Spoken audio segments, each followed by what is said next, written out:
너는 너는 그 내 말로 말대로 구할지니라. 구할지어다. 아멘. 아멘. 예, 오늘은 내가 너를 패역한 백성에게 보내노라 라는 제목으로 오후 예배에 우리 말씀에 통하여서 은혜 받고자 합니다.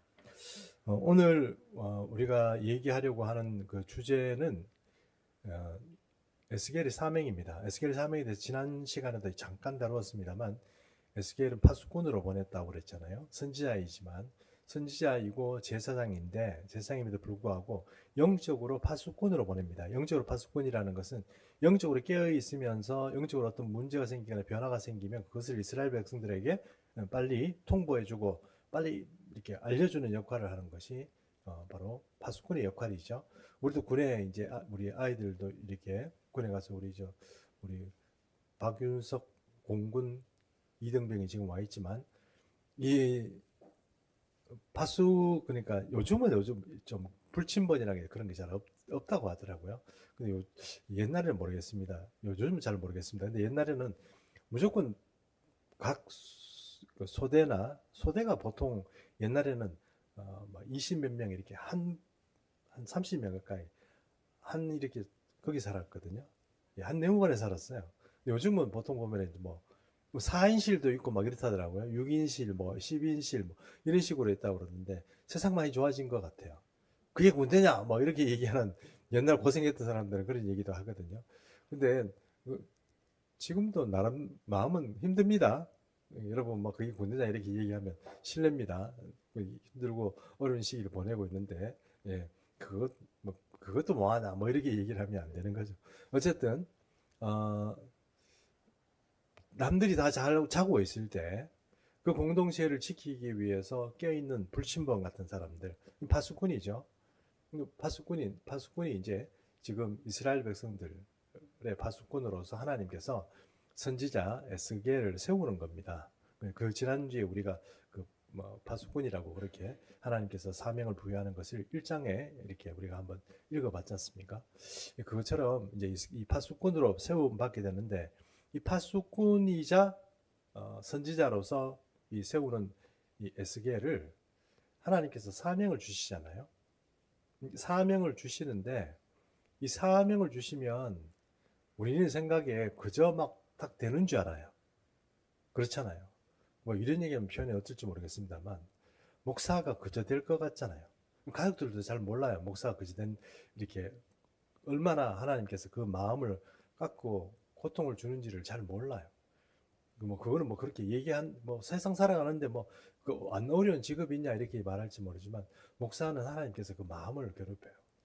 마음을 괴롭히고 그리고 어떤 역할이든 이렇게 좀 강단을 부리고 뭐 이렇게 할 수 있도록 하나님께서 훈련을 하세요. 그 에스겔의 이야기를 잘 오늘 읽어보면, 하나님의 사람이라는 거, 그리고 하나님의 사명이 있는 사람이라는 것은 반드시 훈련과 또 피나는 어떤 그런 고통이 있겠구나 하는 것을 조금 느낄 수 있습니다. 목사만 그렇다는 뜻은 아닙니다. 여러분이 교회에 어떤 일을 하다 보면 오늘 에스겔이 보냄받은 그 백성들, 패역한 백성들, 배반 잘하는 인간들, 그런 인간들이 많은 그런 유대인들 사회에, 유대인들, 그러니까 남유다가 지금 패망하기 전입니다. 그러니까 에스겔은 미리 잡혀갔어요. 에스겔이 미리 잡혀갔습니다. 그러니까 586년, BC 586년 전에 한 9년, 10년 전에 에스겔이 미리 잡혀갔어요. 미리 잡혀가지고 지금 타향살이 하는 거거든요. 거기서 거의 노예 생활 비슷하게 살아가고 있거든요. 거기서 지금 하나님의 임재가 있고 거기서 부르심을 받습니다. 그러니까 그 백성들에게 이제 이제 앞으로 잡혀오고, 이제 나라가 망해가지고 수많은 사람들이 이제 잡혀오고 막 그렇게 되는 그 상황에서 그들을 향하여서 하나님이 주는 메시지를 선포해야 되는데, 그 사람들 어떤 사람들이냐? 패역한 족속이에요. 그러니까 원칙도 없고 도덕도 없고 뭐 양심도 없고 뭐 그런 인간들이에요. 그런 인간들에게 뭐요? 에스겔을 보내는 거예요. 그러니 그런 인간들을 상대하는 에스겔이 뭔가 자기가 이 선지자의 역할을 감당할 수 있는 힘이 없다면 감당할 수 있겠습니까? 감당할 수 없죠. 제가 목사가 돼 보니까요. 남들이 다 하는 얘기 하는 거는 쉬워요. 솔직히. 왜냐하면 그런 얘기들은 사실 제가 뭐 잘할 수는 없죠. 근데 남들이 하는 얘기는 할 수 있어요. 근데 남들이 안 하는 얘기를 할 때는 굉장히 조심스럽죠. 왜냐하면 목사의 양심상 거짓 목사가 안 되려고, 거짓 뭐 이렇게 어떤 그런 사람이 안 되려고 검증을 하고 또 하거든요. 그러니까 그 검증하는데 시간이 엄청 걸리고 어떤 경우는 뭐 수십 년이 걸립니다. 그렇게 해서 그 검증된 걸 가지고 얘기를 하는데, 그래도 여러분 그게 쉽게 받아들이지 않는 경우도 이제 생기는 거죠. 뭐 이해가 안 되는 거죠. 뭐 그런 일들이 생긴다는 겁니다. 어쨌든 에스겔이 선지자로서 하나님의 부르심을 받고 그 시대, 그 혼란한 시대 속으로 보내심을 받는데, 그 언제 어떻게 훈련받았냐 하는 이야기들을 오늘 좀 성경 본문들을 읽으면서 좀 이렇게 한번 찾아보겠습니다. 먼저 공군 얘기 와 있으니까 제가 뭐 할 말할 게 없는데, 조종사들이 혹은 이제 뭐 항공회사도 마찬가지죠. 이렇게 이제 뭔가 비행기를 이제 지금 타고 나가기 전에 무슨 어떤 전투 상황이나 아니면 뭔가 그 어떤 출항을 하기 전에 브리핑을 하잖아요. 그리고 이제 그 스태프들이라고 그래야 됩니까? 모든 패컬티라고 그러겠죠. 패컬티들이 다 모여가지고 이제 브리핑을 하는 거예요. 누가 이거 오늘 뭐 어떻게 날아가고 어떻게 어디를 때리고 어떻게 뭐 하고 이런 것도 브리핑을 다 하잖아요. 그래 아무리 자기가 뛰어난 그런 어떤 조종사라고 하더라도 그 브리핑을 안 들으면 안 돼요. 그리고 브리핑을 듣고 가야 되거든요. 하나님이 에스겔에게 그 브리핑을 하는 거예요. 그 브리핑 하는 게 2절에서 5절까지 나와 있거든요. 한번 1절부터 지금 나와 있는데 먼저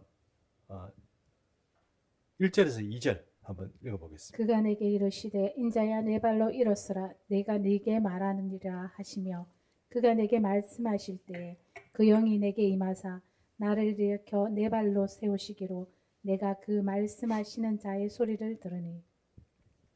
여러분 여기 보니까 에스겔 보고 에스겔이 지금 어떤 상태냐면 보십시오. 1장 마지막에 보면 하나님의 영광이 보여요. 그러니까 에스겔이 그거를 보고 완전히 이제 엎어졌어요. 완전히 엎어졌어요. 힘이 쭉 빠지고 막 엎어지거든. 하나님의 임재가 있으면 이 사람 몸에 이 기운 자체가 갑자기 쑥 빠져버립니다. 두렵기도 하고 그렇게 해서 쑥 빠져버리니까 그냥 픽 쓰러지 것처럼 그렇게 엎어지는 거예요. 에스겔이 그렇게 엎어져 있는 거예요. 엎어져 있으니까 하나님께서 에스겔아 일어나라 이렇게 말씀하셨는데, 에스겔 지 힘으로 일어나는 게 아닙니다. 여기 잘 읽어보시면 하나님의 영이 나를 일으키거든요. 그러니까 그때 보면 내가 내 힘으로 막 일어나야지 막 이렇게 해서 일어나는 게 아니고 하나님의 영이 일으켜주는 거예요. 선지자들이나 아니면 하나님이 우리에게 임재하시면 여러분 잘 보십시오. 하나님이 우리를 만나러 주로 오실 때 첫 번째 현상이 어떤 게 되냐면 여러분 우리 힘이 빠져버려요. 싹 빼버립니다. 그거는 이제 우리가 우리 삶의 현장에서 하나님 만날 때 그런 일들이 벌어집니다. 싹 빼버려요. 그리고 두 번째 현상이 뭐냐면은 하나님이 누워서 내 얘기 들어봐 이렇게 얘기하시는 게 아니고 일으킵니다. 일으키는데 세우시든지 앉히든지 하시겠죠. 그러면 그 누구 힘으로 일어난다고요? 자기가 일어나는 거예요? 아니라고 했죠. 그죠? 이렇게 누워있다, 저도 이렇게 그런 경험이 몇 번 있습니다만, 이렇게 누워있다가 사람이 이렇게 이렇게 누워있다가 머리가 이렇게 그냥 올라옵니다. 이렇게 막 짚고 하는 게 아니고, 이게 무슨 전자동 기기가 뒷받침이 이렇게 사람을 이렇게 세워지는 것처럼 이게 딱 세워져요. 그때는 하나님께서 내게 할 말이 있다거나 하나님께서 내게 어떤 메시지를 주실 때는 그런 일들이 벌어져요. 자, 하나님을 만났다. 우리가 하나님을 만나게 되는 그러니까 하나님의 천사들을 만나든지 아니면 예수님을 어든지 아니면 성령의 어떤 특별한 은혜 가운데 있게 되면 에스겔이 말하는 이런 어떤 현상들이 있습니다. 에레미야도 그랬고요. 이사야도 마찬가지입니다. 네, 그런 현상들이 있습니다. 그러니까 우리도 우리 삶의 현장 가운데 여러분이 하나님을 좀 이렇게 만나고 그런 일들이 좀 많았으면 좋겠는데 에스겔에게 그런 일이 있습니다. 이것은 하나님께서 특별히 에스겔 선지자에게 할 말이 있어서 지금 오신 거고 힘이 빠지고 엎어져 있는 에스겔에게 일어나라 이렇게 말씀하셨는데 하나님 영이 임하셔서 에스겔이 자기 힘이 아닌 하나님의 영이 그를 일으키게 됩니다. 자, 이런 체험이 그러니까 선지자가 됐는데 하나님을 만난 체험이 없다. 그러면 좀 웃기죠? 안 웃기겠어요? 내가 하나님의 말씀을 전하는데 그 말씀을 어떤 메시지를 전하는데 하나님을 만난 적이 없다 이러면 그 사람은 좀 이상하지 않아요? 성경 그렇죠. 뭐 성경을 아는 것도 그렇지만 제가 아는 한 성경은 한계가 있습니다. 성경이 한계가 있다는 뜻이 아니고 아는데 한계가 있다고요. 그러니까 그것을 통찰할 수 있는 그 능력은 사실 하나님께 주시는 거거든요.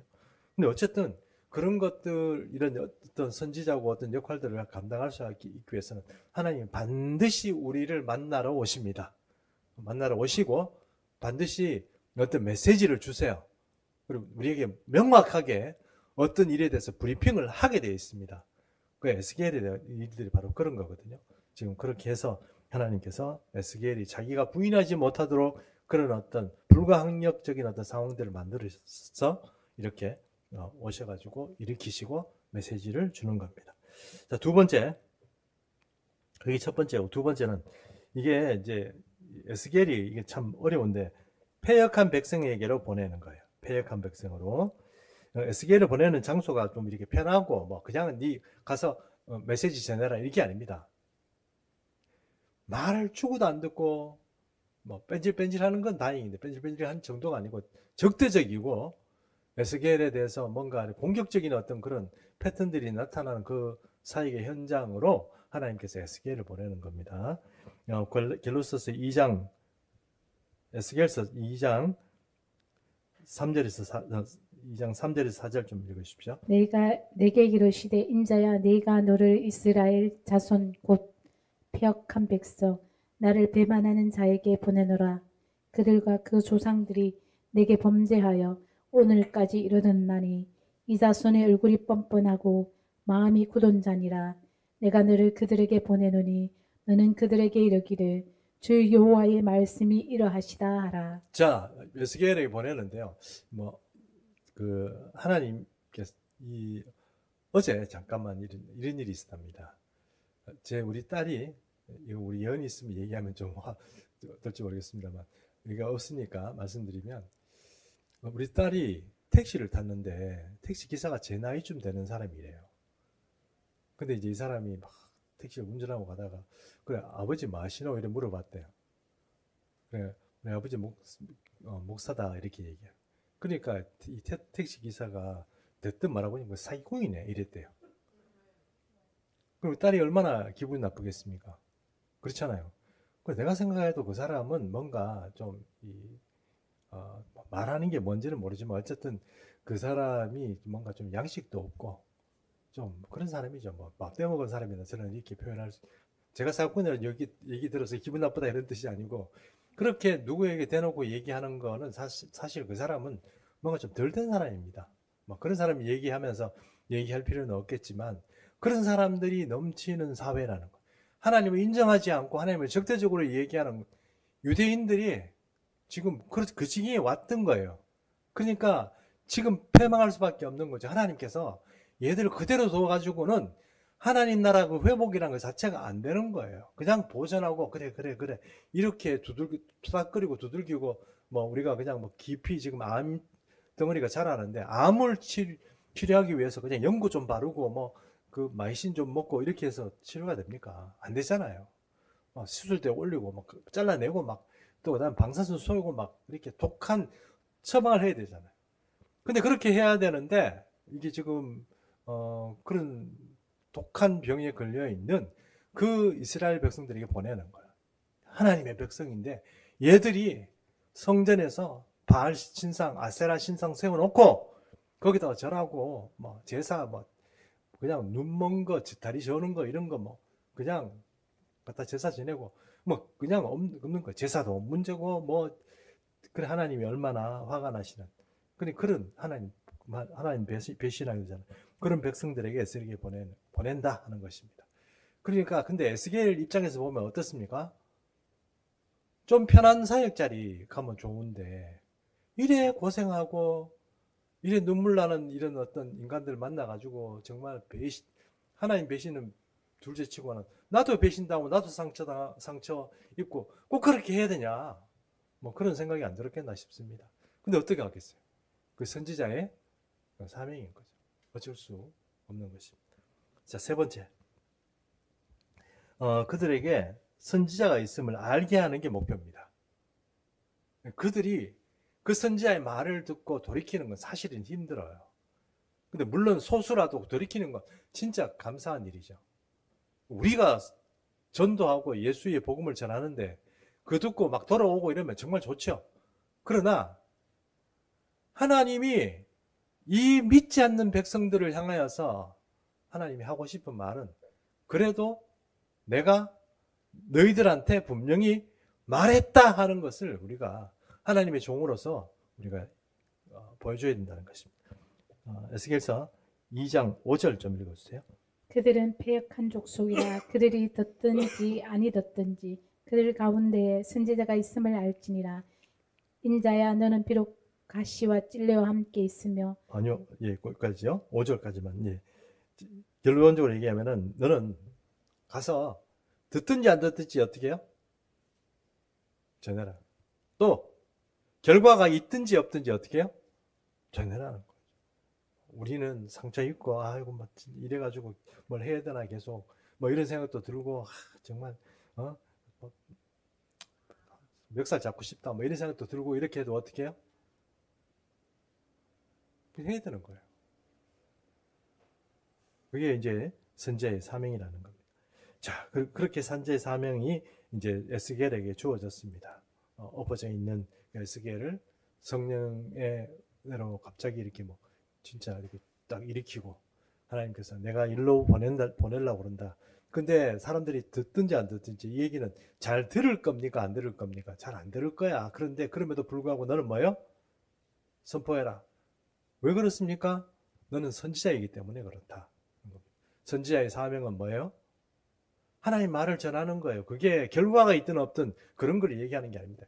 여러분, 우리 저 성경 읽어보면 이사야도 그렇고 이사야부터 시작해서 있는 선지자 이야기를 그 백성들이 잘 들어줍니까? 잘 들어줍니까? 오히려 정말 획기적으로 회개한 그런 기록들이 나오는데 그게 요나서에 나옵니다. 요나서는 어떤 사람입니까? 니느웨 사람들, 아수르 사람들이 회개해요. 그렇죠? 예. 오히려 하나님의 백성이란 이스라엘, 북이스라엘 사람들이나 남유다 사람들은 회개 잘 안 합니다. 뻔뻔한 거죠. 예, 뻔뻔하고 자기가 뭐 어떻게 된 줄 잘 모르는 거예요. 그러면서도 제사 지낸다는 뜻은 뭡니까? 신앙생활을 계속 하고 있다 이런 뜻입니다.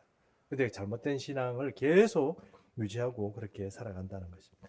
자, 이런 백성, 이런 에스겔에게 하나님은 특별한 어떤 양육의 어떤 방편을 제공합니다. 그 첫 번째는 뭐냐면은 이제 훈련을 하는 거죠. 에스겔 2장 6절에서 7절. 인자야 너는 비록 가시와 찔레와 함께 있으며 정갈 가운데 거주할지라도 그들을 두려워하지 말고 그들의 말을 두려워하지 말지어다. 그들은 패역한 족속이라도 그 말을 두려워하지 말며 그 얼굴을 무서워하지 말지어다. 그들은 심히 패역한 자라. 그들이 듣든지 아니 듣든지 너는 내 말로 고할지어다. 자, 2장 6절에서 7절에 보니까 인자야 너는 비록 가시와 찔레와 함께 있다 그랬습니다. 가시와 찔레가 누굽니까? 주변에 있는 사람이죠. 뭐 이런 얘기 표현까지는 좀 심합니다만 에스겔의 입장에서 보면 내 주변에 있는 사람, 내 형제, 내 자식, 내 자녀, 뭐 하여튼 이렇게 가족부터 시작해가지고 친족, 그리고 내 친구들, 또 같이 선지자 활동하는 사람들, 아니 우리로 말하면 교계 사람들, 이웃 교회 목사님, 뭐 아니면 그 이웃교회 성도들 이런 사람들까지 다 포함해, 뭐 노회의 뭐 장로님들 뭐부터 시작해가지고 전부 나에게 공격하고 어떻게 공격합니까? 가시와 찔레처럼 나를 찌르고 그렇게 한다는, 그렇게 할지라도 그렇게 할지라도 에스겔아 뭐하라? 듣든지 안 듣든지 전해라 하는 겁니다. 그러면 이거 목사님, 그럼 이게 뭐 하나님이 왜 이런 얘기 말씀합니까? 마음을 세팅하라는 거예요. 세팅. 마음 세팅. 마인드셋이라고 그러잖아요. 너 호락호락한 거 아니다. 그러니까 마음을 처음부터 딱 세팅하고 주변에 자꾸 널 찌르고 이런 사람들밖에 없을 거야. 너한테 뭐 부드럽게 하고 너를 대우해주고 너한테 뭐 이렇게 참 잘하십니다. 뭐 아우 칭찬하고 하나님 과연 하나님의 선지자십니다. 이렇게 얘기하는 게 아니고 가시로 찌르고 꼭 그렇게 해야 되냐. 뭐 이렇게 하는 사람들, 그런 사람들이 부지기수로 그냥 주변에서 넘칠 거다. 그런 사람들이 있을 거다. 그래도 너는 어떻게 해야 된다? 무조건 하나님의 말씀을 듣든지 안 듣든지 이렇게 되는데, 듣든지 안 듣든지 이거는 내 판단 기준이 아니라 그럽니다. 말 그대로 결과를 뭐 따지지 말고 그냥 하나님의 말씀을 전해라. 그러니까 마인드셋 자체를 너는 결과에 상관없이 하나님의 종으로서 네 할 바를 다 해라. 그게 마인드셋입니다. 자, 두 번째, 하나님께서 말씀을 먹여주시거든요. 이거 좀 본문이 긴데 2장 8절에서 10절부터 먼저 좀 읽습니다. 너 인자야 내가 내게 이르는 말을 듣고 그 패역한 족속같이 패역하지 말고 내 입을 벌리고 내게 주는 것을 먹으라 하시기로 내가 보니 보라 한 손이 나를 향하여 펴지고 보라 그 인이 두루마리 책에 있더라. 그가 그것을 내 앞에 펴시니 그 안팎에 글이 있는데 그 위에 애가와 애곡과 재앙의 말이 기록되었더라. 자, 이 두루마리 속에 들어가 있는 것은 심판의 말씀입니다. 심판의 어떤 이유로 심판의 어떤 내용들이 지금 들어가 있는 거죠. 그걸 이제 에스겔에게 이제 공개하시고 이제 그거를 이제 이게 지금 하려고 하는 겁니다. 자, 그런데 이게 하나님께서 에스겔에게 3장 1절에서 3장 3절의 말씀도 한번 읽어주십시오. 또 그가 내게 이르시되 인자야 너는 발견한 것을 먹어라. 너는 이 두루마리를 먹고 가서 이스라엘 족속에게 말하라 하시기로 내가 입을 벌리니 그가 그 두루마리를 내게 먹이시며 내게 이르시되 인자야 내가 네게 주는 이 두루마리를 내 배에 넣으며 내 창자에 채우라 하시기에 내가 먹으니 그것이 내 입에서 달기가 꿀 같더라. 자, 선지자들이 이렇게 보면 하나님께서 이렇게 먹이시죠. 이거 두루마리를 요한계시록에도 보면 사도 요한에게 먹이잖아요. 그러니까 이거 먹습니다. 두루마리를 먹는 거죠. 두루마리 먹는다는 그 상징은 어떤 의미입니까? 그 사람이 말씀을 깨닫게 하는 거죠. 말씀을 깨닫게 하는 겁니다.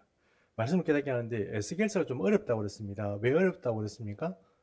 그게 에스겔이 상상하지 못할 그런 미래의 이야기들도 에스겔 속에 많이 들어가 있는데 에스겔 선지자가 그것을 다 이해했다고 봐야 될지 모르겠습니다만 어쨌든 에스겔은 그 두루마리를 먹는 순간 모든 것이 깨달아서 알게 되는 그런 은혜를 가지게 됩니다. 그러니까 에스겔 같은 경우에는 여러분 제사장이긴 하지만 붙잡혀 가가지고 뭐 제사장 역할을 하면서 무슨 회당 같은 걸 만들어 놓고 지금 그런 입장이 아니잖아요. 두루마리를 펴놓고 읽고 공부할 그런 입장이 아니잖아요. 그런 입장이 아니고 우리 환경도 안 되는 거죠. 근데 어떻게 하나님의 말씀을 가지고 선포하며 말씀을 이해하고 그것을 할 수 있습니까? 하나님께서 먹이시니까 두루마리가 먹고 나니까 모든 것들이 깨달아 아는 그런 은혜가 있었겠죠. 저는 개인적으로 옛날에 제가 대도교회라는 포항에 있는 교회에서 제자 훈련을 하는데 책을 이렇게 펴고 있었어요. 교재지, 교재.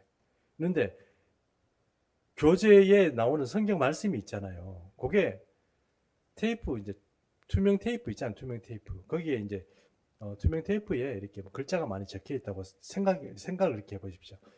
그 투명 테이프에 글자가 적혀 있는데 투명 테이프 딱 뜯으면 어떻게 돼요? 글자들이 갑자기 함께 쭈르르 뜯게 나오잖아요.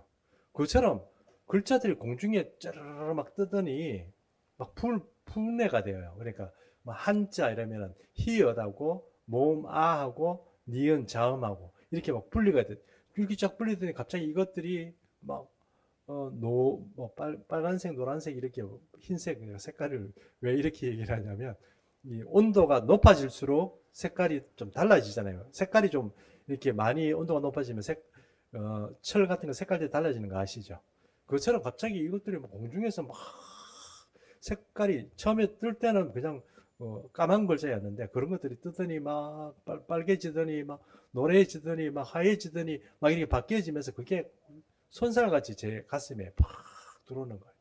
막 갑자기 사람이 막 뜨거워지는 거예요. 여러분 불 맞아 보십시오. 안 뜨겁겠습니까?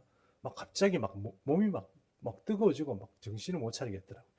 저는 그게 어떤 성령의 은혜 가운데 제게 주시는 어떤 은혜라고 생각합니다. 어쨌든 제가 에스겔 같은 그런 수준의 저기는 아니지만 말씀에 있어서는 어느 정도 이렇게 좀 말씀을 이렇게 선포할 수 있는 그런 자격을 그때 하나님께서 내게 주신 게 아닌가 이렇게 생각을 합니다. 개인적으로.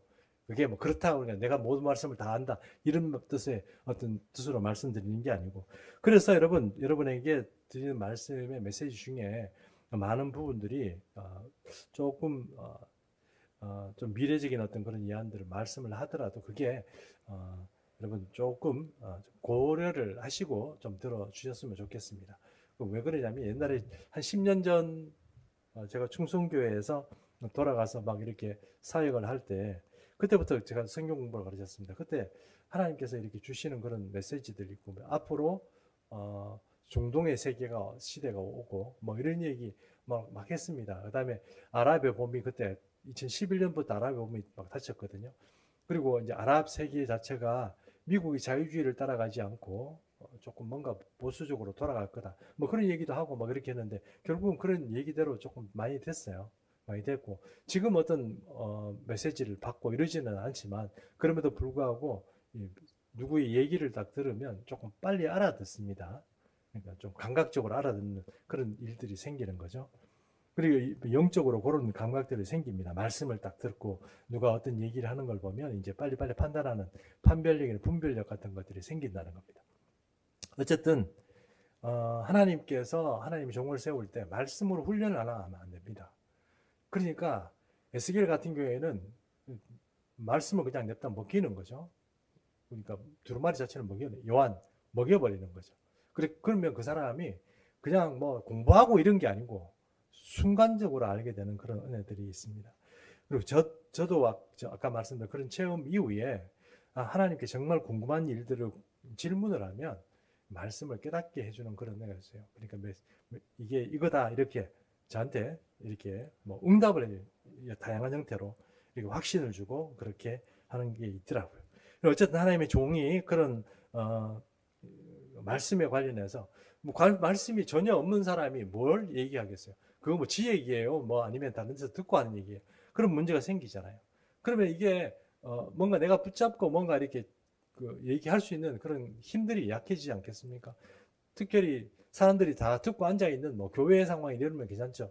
근데 밖에 나가가지고 뭐 사람들을 살려야 되는데 전부 다 악독하고 폐역하고 배반잘하고 뭐 그런 사기꾼 같은 인간들이 많이 설치는 그 남유다 사회 하나님으로부터 징계를 받을 수밖에 없는 그런 타락한 종교인들 그 사람 앞에서 에스겔이 해야 되면 에스겔이 가지고 있는 그 말씀 그리고 하나님의 어떤 그런 그 하나님이 주시는 그런 메시지의 명확성 이런 것들이 약해진다면 어떻게 감당하겠습니까? 그래서 하나님은 뭐예요? 에스겔에게 말씀을 냅다 먹이는 겁니다.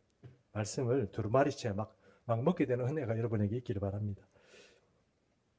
그 다음에 네 번째입니다. 세 번째죠. 하나님께서 이제 에스겔을 담력을 좀 주시는데요. 3장 8절에서 9절 한번 보겠습니다. 보라 내가 그들의 얼굴을 마주보도록 내 얼굴을 굳게 하였고 그들의 이마를 마주보도록 내 이마를 굳게 하였으되 내 이마를 화석보다 굳은 금강석 같이 하였으니 그들이 비록 반역하는 족속이라도 두려워하지 말며 그들의 얼굴을 무서워하지 말라 하시니라. 자, 여러분, 이 모든 싸움에서 법대로 하는 것도 중요하지만 제 생각에 더 중요한 게 있는데 그 기세 싸움이에요. 기세 싸움. 여러분 요즘 법대로 되는 게 있습니까? 이래 얘기하면 안 되는 것도 뭡니까? 이렇게 얘기를 하면 제가 또 말하기도 곤란하니까 법대로 되는 게 있죠. 법대로 안 되는 것도 있고 그런 상황에서 어떤 상황이든 간에 불법을 행하는 자들과 붙어서 뭔가 이 전쟁을 해야 되고 논쟁을 해야 되고 이런 상황에서는 뭐가 중요합니까? 논리 뭐 그런 거는 뭐 어차피 하나님께서 말씀을 주시니까 가능하지만 논리가 아무리 정연하더라도 그 기세에 눌리게 돼 있거든요.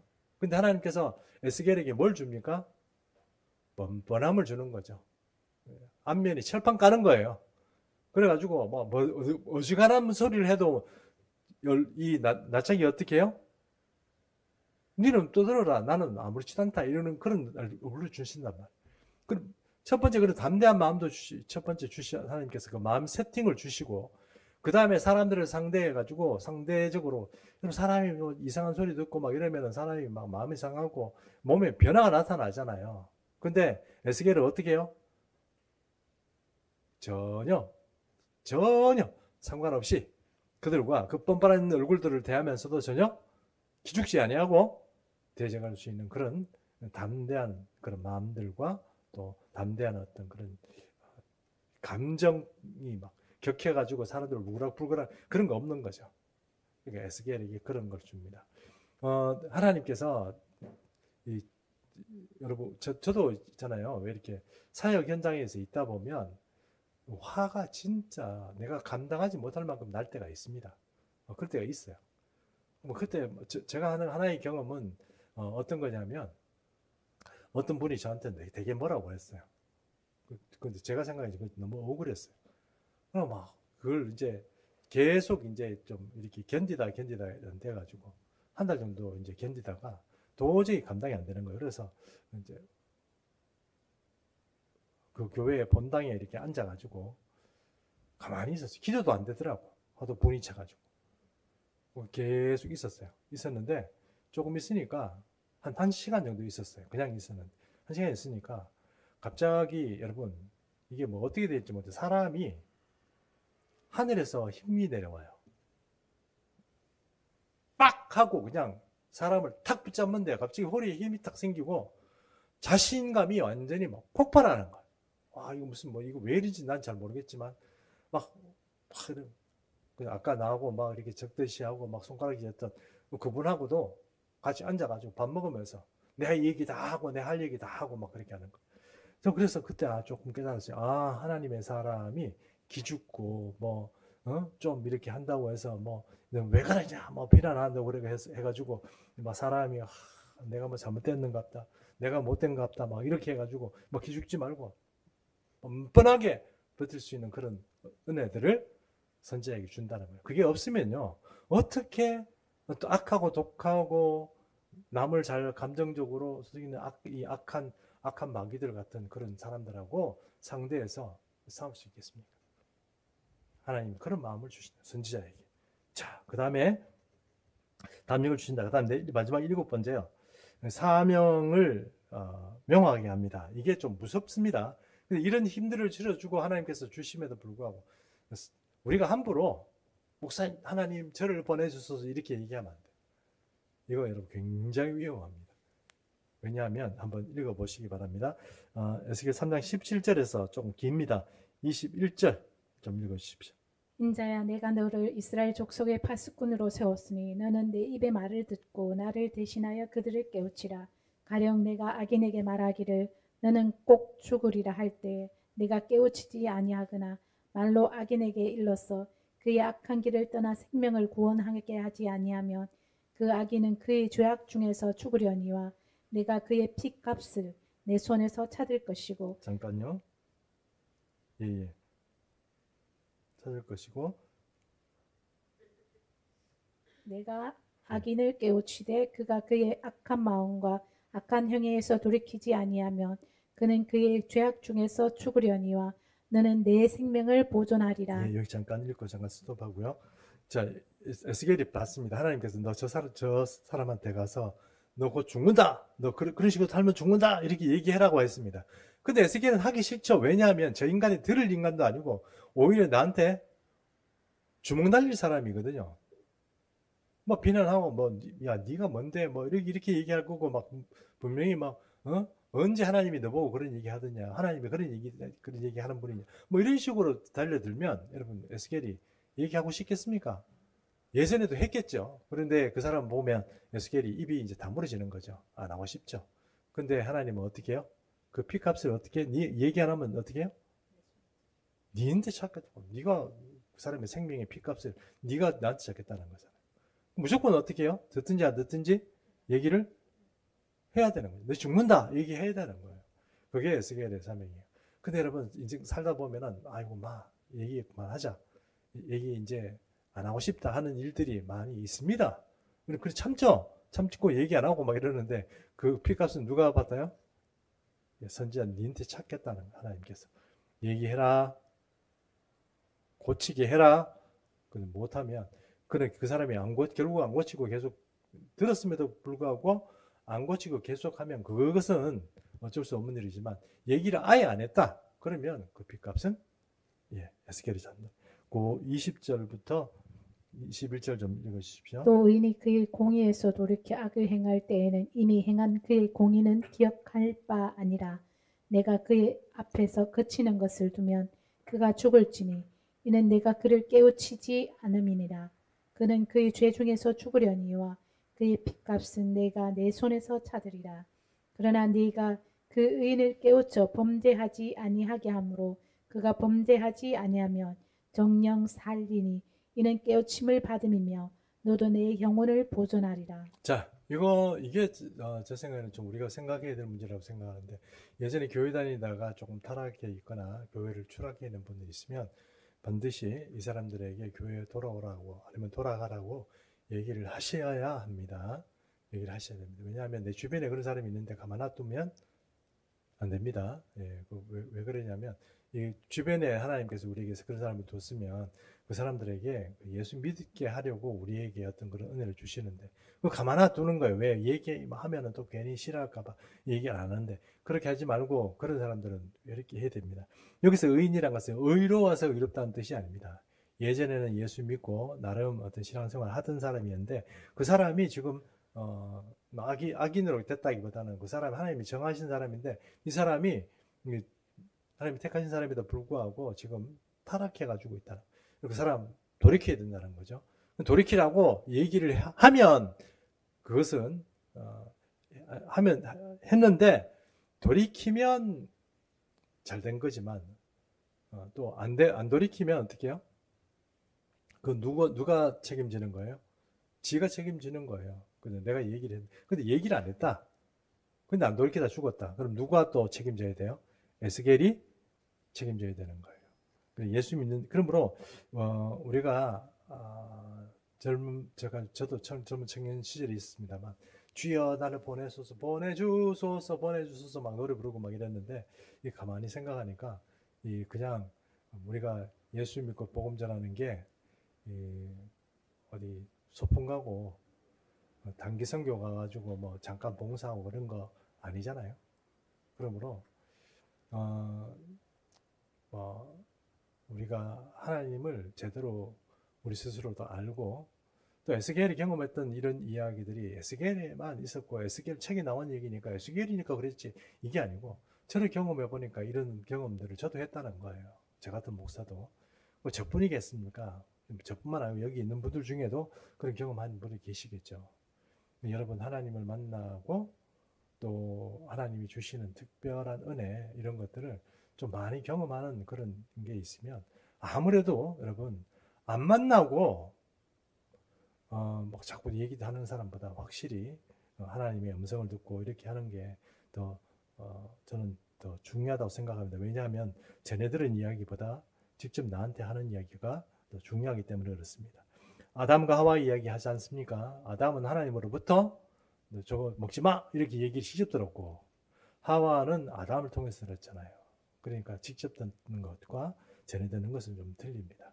하나님의 말씀을 우리가 알아듣는 것도 성령의 은혜 가운데서 직접 알아듣는 것이 너무 귀한 말씀에 그것이 생명이 되지만 그렇지 않고 그냥 가르침을 받는 것은 도움이 되긴 합니다만 그럼에도 불구하고 그 어떤 시험에 그러니까 우리 오전 중에 봤던 것처럼 어떤 필터링이 있을 때 조금 좀 시험에 넘어질 가능성이 많다는 것입니다. 어쨌든 하나님께서는 에스겔을 이렇게 부르시고 훈련을 해서 그 패역하고 그 복잡한 시대의 선지자로 그리고 파수꾼으로 이제 파송을 하시게 됩니다. 그 위의 이야기는 또 다음 시간에 하도록 하겠습니다. 찬송가 109장